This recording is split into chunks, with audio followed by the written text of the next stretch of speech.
1 Samuel chapter 26.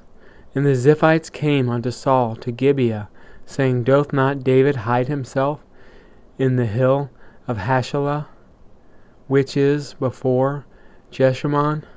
Then Saul arose and went down to the wilderness of Ziph, having 3,000 chosen men of Israel with him, to seek David in the wilderness of Ziph. And Saul pitched in the hill of Hachilah, which is before Jeshimon by the way.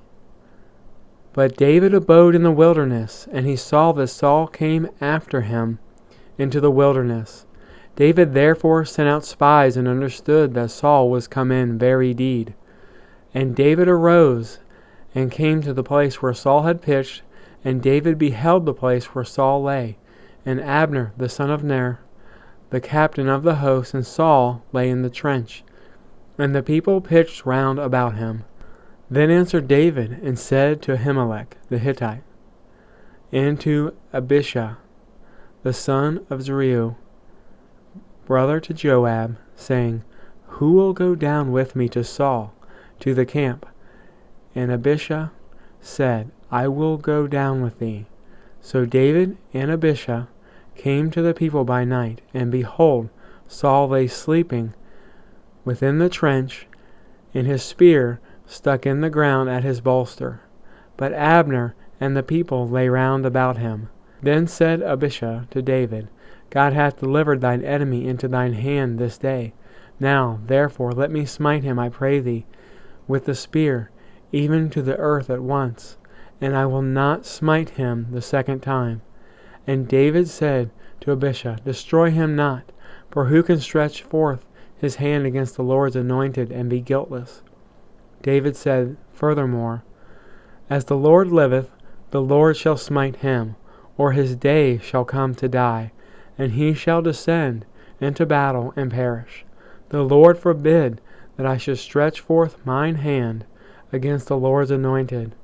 But I pray thee, take thou now the spear that is at his bolster, and the cruse of water, and let us go. So David took the spear and the cruse of water from Saul's bolster, and they gat them away, and no man saw it nor knew it, neither awaked, for they were asleep, because a deep sleep from the Lord was fallen upon them. Then David went over to the other side, and stood on top of a hill afar off, a great space being between them. And David cried to the people, and to Abner the son of Ner, saying, Answerest thou not, Abner? Then Abner answered and said, Who art thou that criest to the king? And David said to Abner, Art not thou a valiant man? And who is like to thee in Israel? Wherefore then hast thou not kept thy lord the king? For there came one of the people in to destroy the king thy lord. This thing is not good that thou hast done. As the Lord liveth, ye are worthy to die, because ye have not kept your master, the Lord's anointed. And now see where the king's spear is, and the cruse of water that was at his bolster. And Saul knew David's voice, and said, Is this thy voice, my son David? And David said, It is my voice, my lord, O king.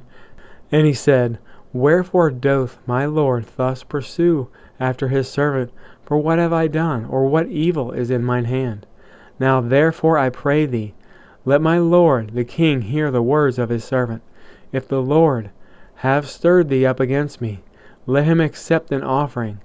But if they be the children of men, cursed be they before the Lord.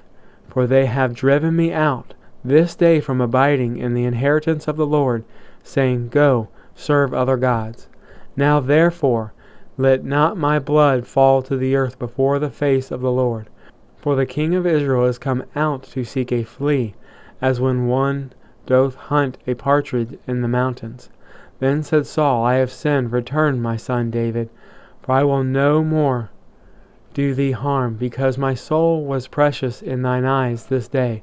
Behold, I have played the fool, and I have erred exceedingly. And David answered and said, Behold the king's spear, and let one of the young men come over and fetch it. The Lord render to every man his righteousness and his faithfulness. For the Lord delivered thee into my hand today, but I would not stretch forth mine hand against the Lord's anointed. And behold, as thy life was much set by this day in mine eyes, so let my life be much set by in the eyes of the Lord, and let him deliver me out of all tribulation. Then Saul said to David, Blessed be thou, my son David. Thou shalt both do great things, and also shalt still prevail. So David went on his way, and Saul returned to his place.